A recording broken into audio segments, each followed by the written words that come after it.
Bonjour à toutes et à tous, vous écoutez Cinécast. Salut Thibaut. Salut Guillaume. Cinécast, c'est le podcast qui chaque semaine vous recommande des films à voir au cinéma, en streaming ou VOD.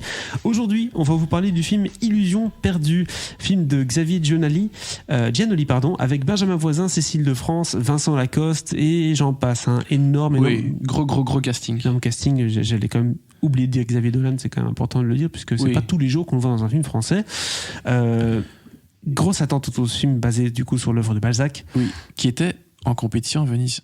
En compétition. Voilà, c'est le dernier lot de 3 films de Venise là. J'avoue là. Après on arrête. On avait quand même beaucoup. Ouais, mais on termine avec des très bonnes choses. C'est promis. De quoi on parle du coup ici? On parle de Lucien qui est un jeune poète inconnu dans la France du XIXe siècle. Il a de grandes espérances et veut se forger un destin. Il quitte l'imprimerie familiale de sa province natale pour tenter sa chance à Paris au bras de sa protectrice, bientôt livrée à lui-même dans la fabuleuse ville. Le jeune homme va découvrir les coulisses d'un monde voué à la loi du profit et des faux semblants. C'est une comédie humaine où tout s'achète et se vend. La littérature comme la presse, la politique comme les sentiments, les réputations comme les âmes. Il va aimer, souffrir et survivre à ses illusions. Waouh, ça c'est du pitch. Je propose qu'on s'écoute un extrait de la bande-annonce. J'aimerais beaucoup vous présenter quelqu'un. Il nous vient d'Angoulême. Lucien de Rubempré, pour vous servir. Pour lui, la poésie est une chose sacrée. Une sorte de religion intime. Quelle folie de partir ensemble. Paris. J'ai besoin de travailler, monsieur. Je respecte énormément le métier de journaliste. Et tu crois que c'est quoi mon métier? Vous éclairez les gens sur l'art. Le monde. Mon métier, c'est d'enrichir les actionnaires du journal. Alors Thibaut, j'ai l'impression que Illusion perdue, c'est un film d'époque qui parle de notre époque. Oh là là, mais que c'est joliment dit. Il est tard, mais j'y suis là. Alors, oui, parce que, surtout en ce qui concerne le côté presse, le côté où les alors, bon, c'est un peu caricatural, mais les journaux d'opposition et de... Enfin, t'as vraiment ce conflit entre les journaux qui soutiennent le pouvoir et les journaux d'opposition, où une critique d'une pièce de théâtre s'achète, tout comme les applaudissements ou les huements à la fin d'une pièce s'achètent aussi. Donc, mais les critiques cinécastes s'achètent aussi, on a déjà reçu un peu d'argent quand même. Bah, pas assez. Ah ouais. Pas assez. Tu partages pas alors. Où est la Lamborghini? Écoute, c'est pas que... Non, jamais. Non. Mais oui, donc parce qu'en fait, par exemple, une pièce de théâtre, si tu payes pas assez le type qui s'occupe en fait, il y a un gars qui peut te faire un triomphe ou l'horreur pour une pièce, tu vois. Donc si tu le payes bien, hop, t'as des applaudissements et du coup, dans le lendemain, dans le journal, il est mis pièce très applaudie. Standing ovation. Et oui, et ça peut être l'inverse aussi. Donc il y a vraiment pas mal de conflits entre les royalistes et l'opposition, etc. Enfin bref, c'est très moderne. Et il y a non, c'est pas joli parce que c'est pas une belle image de la presse qui est montrée, mais c'est très ludique et c'est assez jouissif en tant que spectateur de voir vraiment ces dualités, cette critique en fait. Ouais, cette critique qui est faite.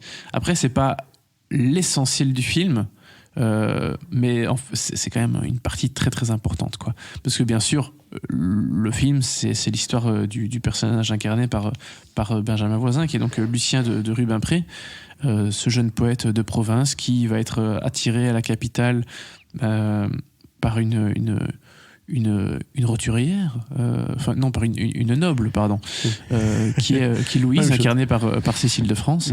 Et puis en fait, il va pas du tout être intégré à ce monde de nobles parce qu'en fait, il a un peu usurpé son de. Normalement, c'est Lucien Rubempré. D'accord. Ah, il n'est donc pas noble. Et ça, les nobles, ils n'aiment pas. Aujourd'hui aussi, c'est terrible ça. Ben oui. Petite 2, les grandes 2, les 22. Eh oui. Et donc voilà, le gars va être au fond du trou, rejeté par tout le monde. Mais il est poète, il va essayer de tirer son plan. D'abord en étant serveur dans un bar et puis faire des rencontres. Intégrer une rédaction et puis commencer à écrire et puis on se rend compte qu'il écrit bien, le gars, donc voilà, il va devenir... En fait, c'est un film typique de une descente, une ascension et une descente. La success story, oui. les films compliqués, les Steve Jobs et les Sauf trucs que comme la fin n'est jamais heureuse dans ce genre de cas. Ouais, c'est compliqué, oui. Et évidemment, sinon c'est pas intéressant si la fin est heureuse. Il faut du drame. En même temps, putain, le titre, Illusion perdue, quoi. Oui, c'est ça. Je Ça peux commence pas bien. être plus explicite que ça. Ça commence très bien. Donc voilà. Et Un classique, du coup, dans le storytelling, dans la littérature, de bah oui, montrer une histoire comme ça. c'est Balzac. Très français, forcément. Donc, très très très français et assez étonnant. Enfin, oui et non de voir ce genre de film en compétition à Venise, mais ça a fait du bien quand même. Alors que c'est un film qui est long. Il fait 2h20, quelque chose comme ça. 2h20, oui. 2h20 de gens en costume à applaudir des pièces de théâtre et à se tirer dessus. Enfin, Est-ce que c'est un peu un film de l'entre-soi aussi? Tu vois, genre les films un peu français qui sont parfois un petit peu France Inter, tu vois Ah bah, alors si tu veux dire entre soi, parce que gros casting français, notamment un peu. Non, mais parfois pas très accessible au commun des mortels, tu vois, parfois un petit peu trop non, parisien dans sa sphère, tu vois ce que je veux dire? Non, parce que ça reste une histoire, une grande histoire de littérature Accessible, classique. D'accord. Mais il y a un petit côté... alors je sais pas si entre soi est le mot approprié, mais il y a vraiment un côté... on met le paquet, on en met plein la vue, et du coup, oui, t'as un peu cette impression de... Comment dire, de comédiens qui veulent en faire beaucoup ou trop? Bah alors ça dépend parfois, mais pas toujours. Mais globalement, je trouve que leurs prestations sont bien, et en même temps, enfin, Benjamin Voisin, qui était une des révélations de Été 85, Cécile de France, Vincent Lacoste, Xavier Dolan, Jeanne Balibar, Gérard Depardieu, Louis-Do de Lanxin, Jean-François Stévenin et une petite Belge, Salomé de Wals, qui va incarner la petite amie de Lucien de Rubempré. Gros casting français, de quand même. jeunes, plus âgés aussi, ouais. Bah oui, c'est ça. T'as dans la jeune génération, la nouvelle génération, Dolan, qu'on voit peu jouer au final. C'est vrai. T'as de quoi attirer du monde, quoi. C'est clair. Donc non, c'est du gros boulot. C'est du gros casting, ils travaillent tous très bien. J'aime beaucoup toutes les relations entre les personnages. Il y en a beaucoup, donc je vais vraiment pas m'étaler là-dessus. Mais il faut bien suivre les différentes relations entre chacun, parce que c'est très important. Mais voilà, c'est un film qui est assez, qui est très plaisant. Un poil long quand même. Parfois, je trouve qu'il tire un peu en longueur, parce que tu sais exactement où on va. Il n'y a pas vraiment de surprise. Ce qui est intéressant après, évidemment, c'est de voir comment tu y vas. Évidemment, comme on le dit souvent, c'est toujours le voyage qui est le plus intéressant que la destination. Enfin, c'est pas exactement comme ça qu'on le dit, mais t'as compris ce que je voulais dire. Et il est tard. J'ai quand même une question, c'est que souvent des films comme ça d'époque, et là tu l'as dit, le casting il est là, ils ont mis des gens au rendez-vous, etc. Et ils racontent quand même bien l'histoire, il y a des choses intéressantes, notamment avec la presse. Est-ce que le côté époque est aussi flamboyant? Enfin, je veux dire, est-ce qu'on retrouve vraiment ce côté vieille France, ou bien c'est film d'appartement, entre guillemets?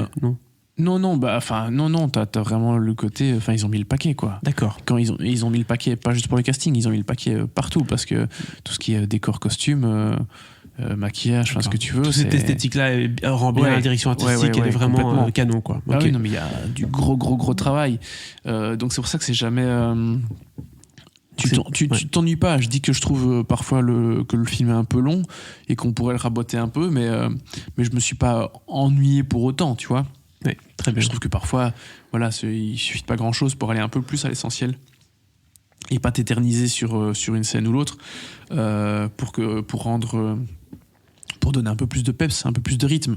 Mais non, c'est un très beau film. J'ai vraiment beaucoup aimé. Et je crois que c'est le genre, tu sais, le film sort bientôt en plus. Le 20 octobre en France. Voilà, il sort fin octobre, donc c'est vraiment le genre de film qui peut avoir un beau succès à cette période de l'année en plus. Donc, un film à regarder de près pour notamment les Césars et les trucs comme ça. Oui. Puisqu'on est quand même dans du cinéma bien ambitieux qui met la main dans la poche. Là, pour les Césars techniques, ce qu'on vient de dire, décor, costume, ce que tu veux, son, il se met bien, quoi. Donc, ils se mettent bien. Oui, du coup, ils vont bien se mettre. Est-ce que tu les mets bien aussi au niveau note, Thibaut? Oui, 3 étoiles plus, 4, peut-être 4. 4. Allez, 4, soyons fous. C'était Soyons gentils. vraiment bien. Bam, 4 étoiles, Voilà. un peu long, voilà, mais en tout Oui, cas 4 étoiles pour Un poil long. Illusion perdue, un film qui a les moyens de ses ambitions et qui raconte une histoire quand même classique mais qui est aussi dramatique. Bref, vous l'aurez compris, c'est de la bonne crème française comme on les aime. N'hésitez pas à partager votre avis sur ce film dans les commentaires et si c'est pas déjà fait, à vous abonner au podcast sur la plateforme de votre choix. À très bientôt pour de nouvelles recommandations.